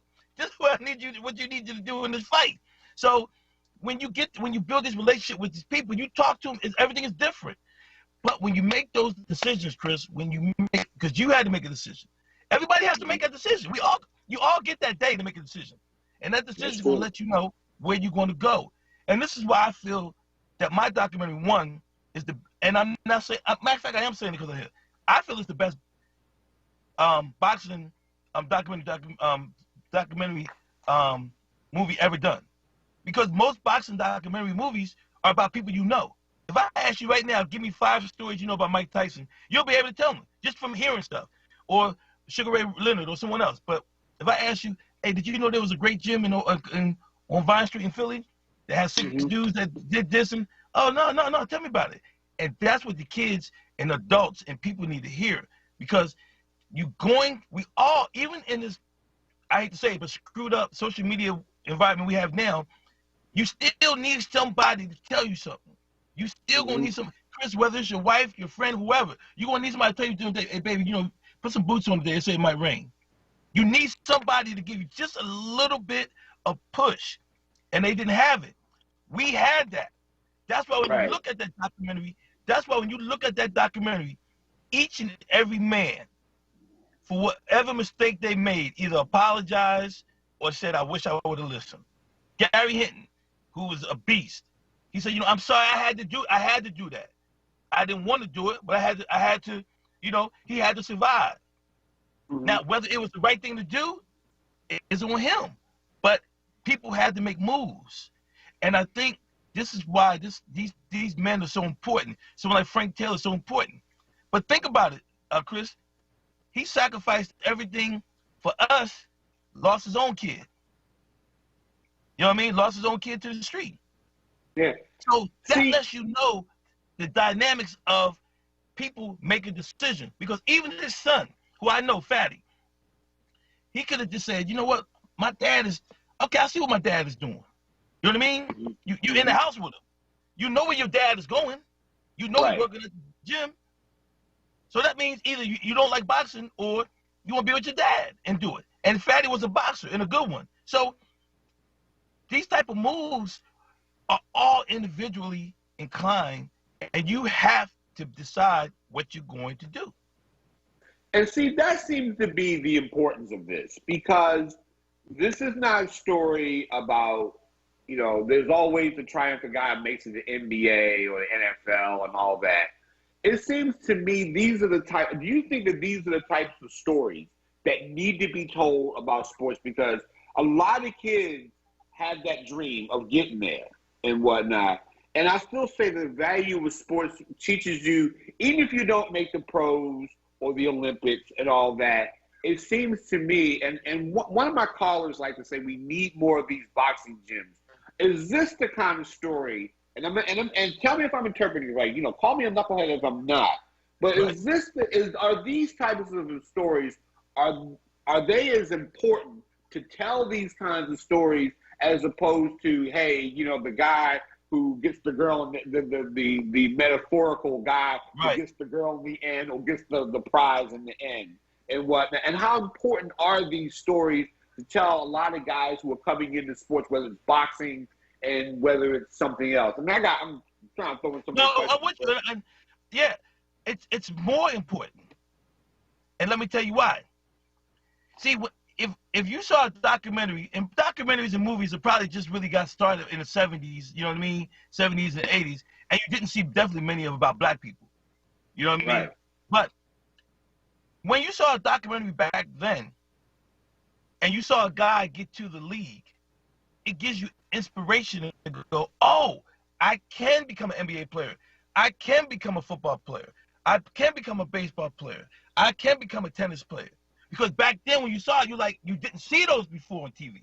You saw the black people only playing basketball, but you didn't really, and you did not know anyone from your neighborhood that could have made it or did make it. So very few. Let me tell you why it's more important now. Because now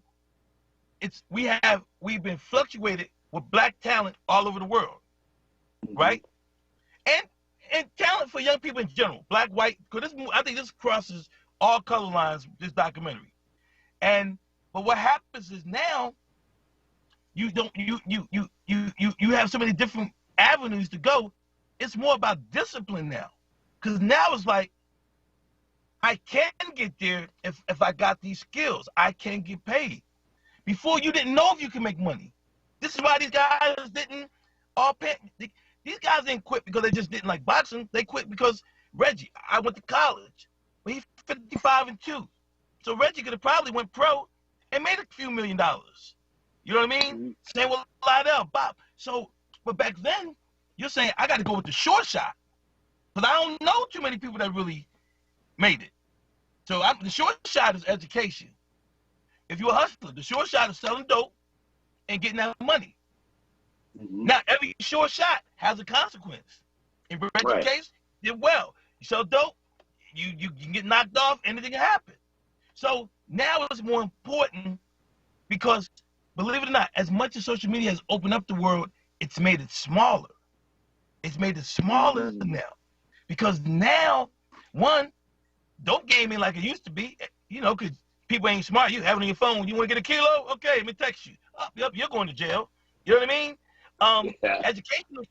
Education-wise, you know, you can go to college now online all over the place. So now the competition is even more.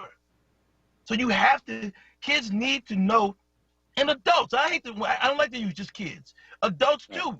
I don't believe in that just saving the kids. You know what I mean? Right. Because right now the people that are buying the kid shit are the adults. You know what I mean? So I believe in saving everybody. And that's why I think when you get a documentary like this, it's more important now than it would have been 20 years ago. You know what I mean? Different type of movies inspired me years ago. You know what I mean? Like movies, you know, when I saw, you know, it wasn't even documentaries. It was just like stories about, you know, people being successful. But like I always tell people, I wanted to be a businessman. And the reason was because you know, first of all, I don't know if you've been on my background, but I'm a foster kid. You know, I don't know my parents. I never knew my parents. I was adopted out of New York and raised in Philly. You know what I'm saying? So my thing is, that's why Philadelphia holds a special part in my heart, because that was the place where I learned about life. You know what I mean? Yeah. But but think about it. Now you look back at life and it's like, you know, if I would have done this, or if I would have gone this route, or if I would have done that, what would have happened? Right. You know what I mean? But and guess what, Danny? You made the right decision. You know? And now these guys can all look back and go, I did or I didn't. Look at the Clark brothers, very successful, you know? But they had mom and dad home. You know what I mean? Right, so everybody's dynamic is different. And that's why this documentary, I try to tell people, is so important, because we don't have people talking to us like this no more. You don't see movies like this no more. Everybody's a TikTok dude. You know what I mean? Everybody's 30 seconds. Oh, you're a funny person because you did a 2-minute skit.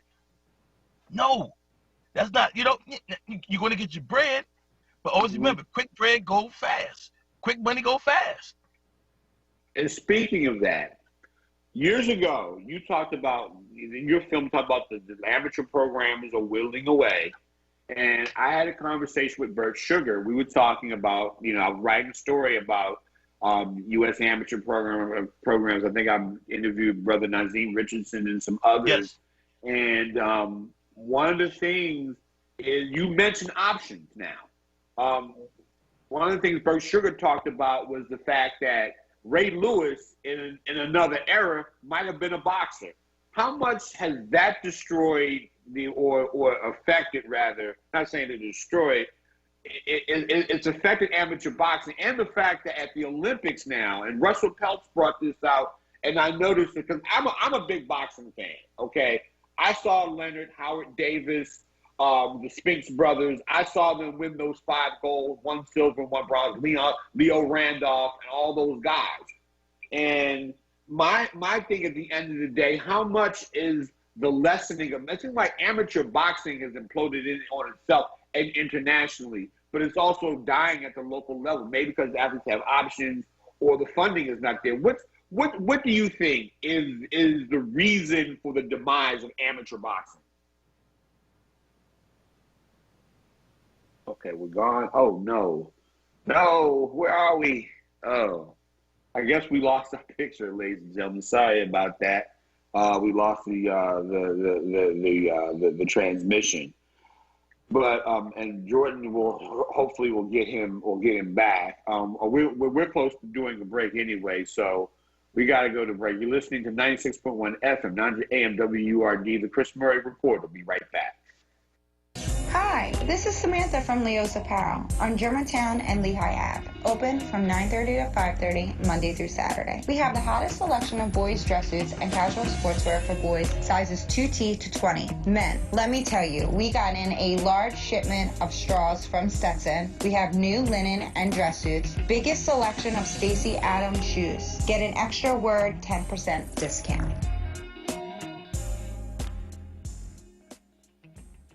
The Mattress Man is a second-generation family-owned mattress specialist business since 1988. Open 7 days a week, located at 7421 Stenton Avenue. The Mattress Man discounts Serta, memory foam, orthopedic, and ComfortTech mattresses every day.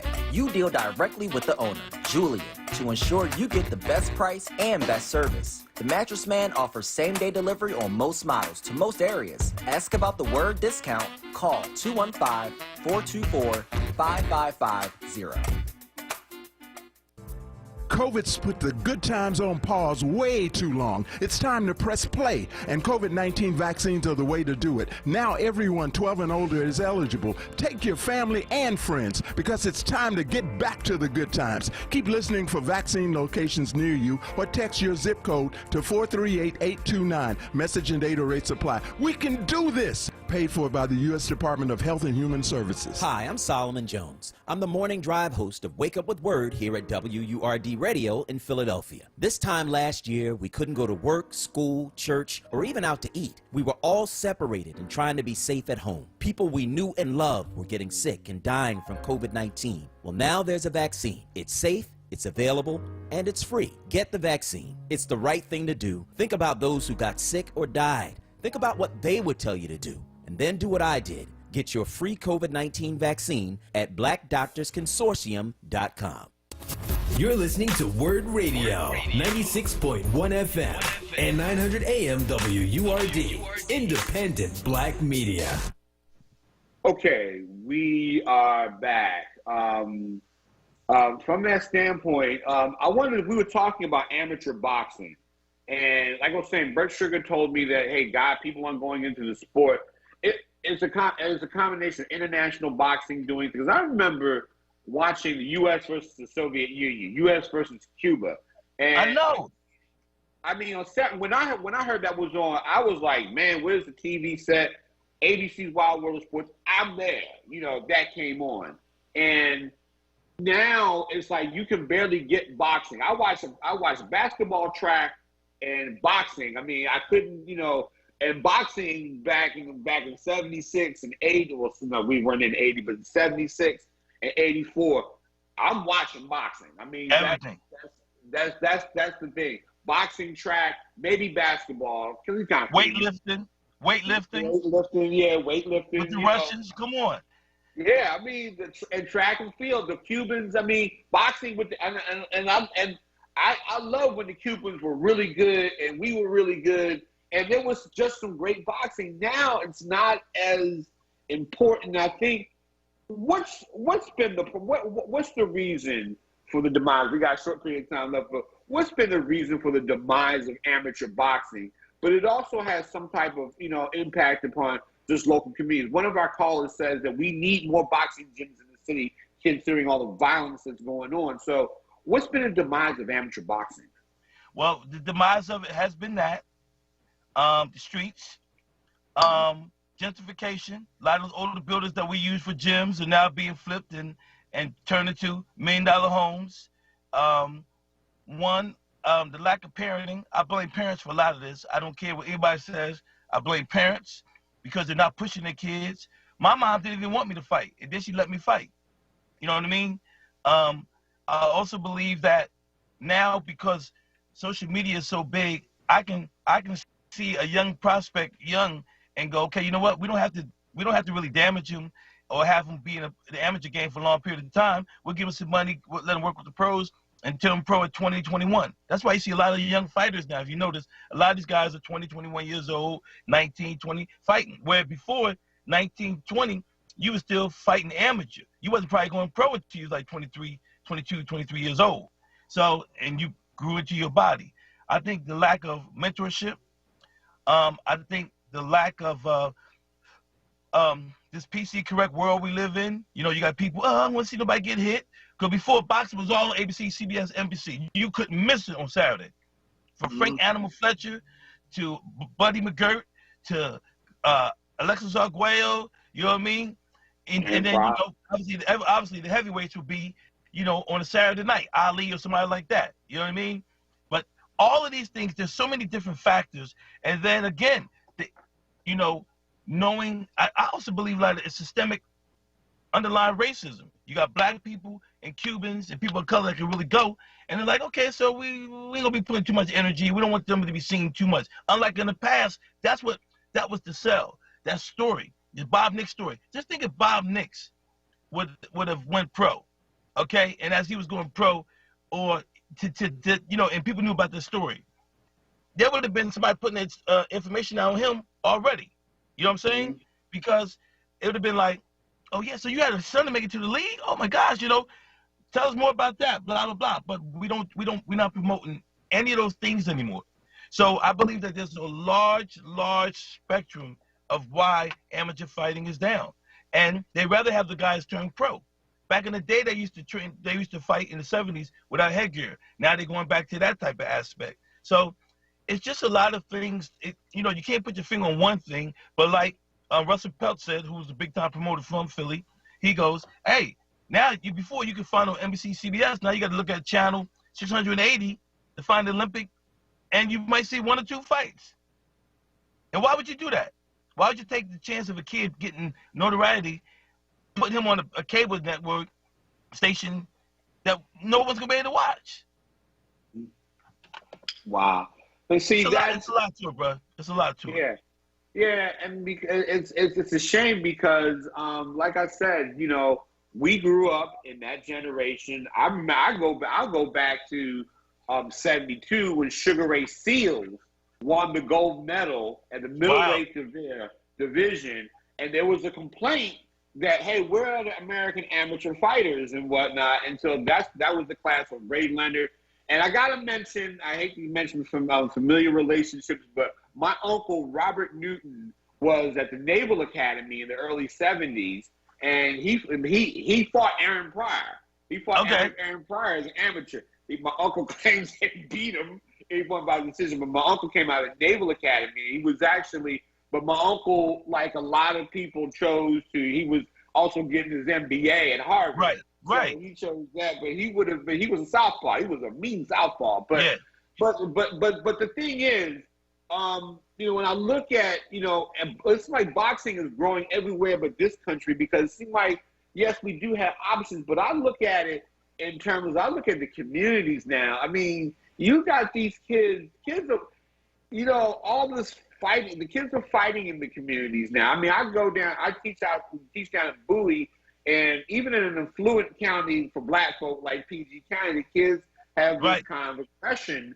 And I think, you know, it's either in video games or something, but I still think that, do you still think, as one of my callers likes to talk about the fact that we need to reopen these gyms. Would that help? Would that, if anything else, even if you don't create a boxing champion, would that do something for, you know, trying to help kids resolve conflict in the community and not having to deal with all, you know, the other stuff that's going on? Because because it seems like kids need an outlet for something, right? So I say this: we need more gyms, but it's like anything, brother. I can build 50 buildings, but if I can't get 50 good people in it, it's just a building. Right. I say it starts at home. The parents are terrible, and I'm not scared to say it. If I yell at your kid now for doing something, instead of you yelling at your kid for doing it, you're gonna yell at me for yelling at your kid. Yeah. And black people, I'm gonna say it, are big on that. Or you ain't gonna talk to my son, you ain't gonna talk to my... No. Somebody need to talk to your son. That's why this documentary just says it all right there. Because these guys did that. Yo, what are you doing? Like KK said, they was your mother and your father in the street. So we could have 500 buildings. You could build the trade centers back up and put a boxing gym with each floor. Ain't gonna do nothing if you don't have a parent that is telling these kids, or a mentor that is telling these kids, yo, my man, or my young lady, this is not the route to go. I see all of these kids on social media fighting. Now, true, other nationalities are doing too, but I'm not worrying about them because they're going to get the pass down the line. They're going to get that pass down. A white kid, and I went to college with white kids. I've seen these kids do crazy stuff, but when they're ready to straighten up, they can fall right in line to whatever society wants to give them. We can't.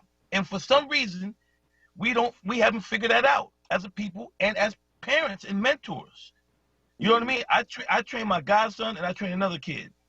And I'm hard on my godson and him. But at the end of the day, I let them know why I'm hard on them. Why you need to do this. And then I get the phone call from my godson's mom. He said, he wants to know if we training again tomorrow. He ain't going home saying, God, Daddy, it's a pain in the ass. Or the other kid ain't saying, I don't want to see him no more. They're saying, yo, this, you see what I'm saying? So, again, Chris, no disrespect, but we could build buildings for miles. But if you're not going to have a parent or a guardian or someone to discipline you, these kids are running amok. I heard Philadelphia's off the chain. And it's because, but when I grew up, it was off the chain, but at the same time, you knew, you know what, if I really want to get out, I can go to the PAL and go see Mr. Harris and play basketball up on 61st Street. If I want to go to the gym, I go to the Executioners. Or if you was in North Philly or South Philly. You know what I mean? And guess what? I always tell people this. When people see that you're trying to do something with your life, there's always going to be one person that's going to say, I'm going to help this kid. I'm going to help this man. That can do it. Same thing with me. I could not have done this documentary by myself financially. I know what I could bring to the table, but I couldn't do it. We had to fly back and forth to Philadelphia 4 times from the West Coast. Fly to North Carolina, fly to New York, interview people out here. You know, that's just getting the footage, let alone all the editing and the footage and everything else. So I couldn't do it by myself. But someone saw my vision and saw, hey, he's a cool dude. I'm going to go ahead and go be down with him. We have to teach that to the kids. You can make it. There are other alternatives. And the thing is, like my man Carmen Woods, the one that's been in jail for 37 years, falsely accused. But he was in the mix. So when you're in the mix, you put yourself in a position to get falsely accused. Now, that's in the 80s. No social media. We didn't have it where, come on, Chris, we didn't have it where all you got to do is Google trouble. And it can tell you, oh, shoot, I don't need to get in trouble. You could go and say, let me see 4 videos of what happens if you steal. And you can see 4 videos pop up of people stealing, getting. We got so many examples of what not to do.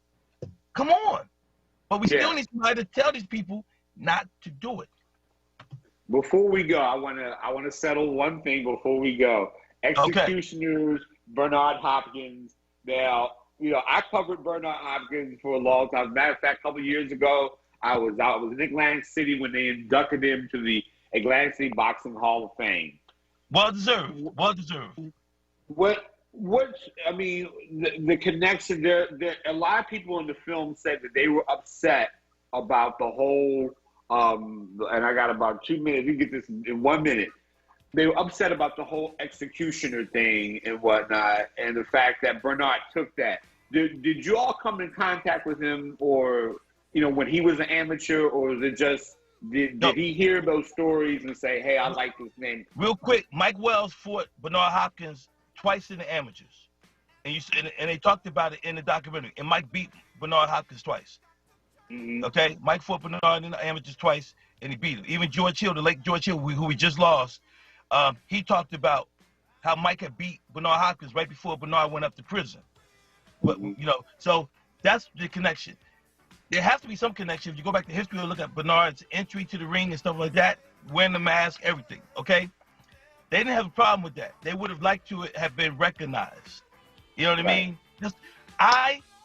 When I decided to do the documentary, when everything I love, Chris, before I started writing it, I called 2 of people, Bernard's people, one of his people, to get an interview. Because I said, I don't want no one to think this is about him.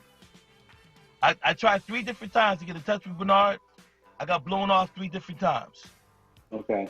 So I don't even know if Bernard even knows about it. He might know about it now, but I don't know if he knows about it. Well, thank you for being here. The show is on Tubi. Tubi TV, and you can get it on your Comcast cable system and all that. If you have Comcast, you can get Tubi, and it's free. Okay, it's free. Tubi TV, on your smart TV, on the phone, on your app.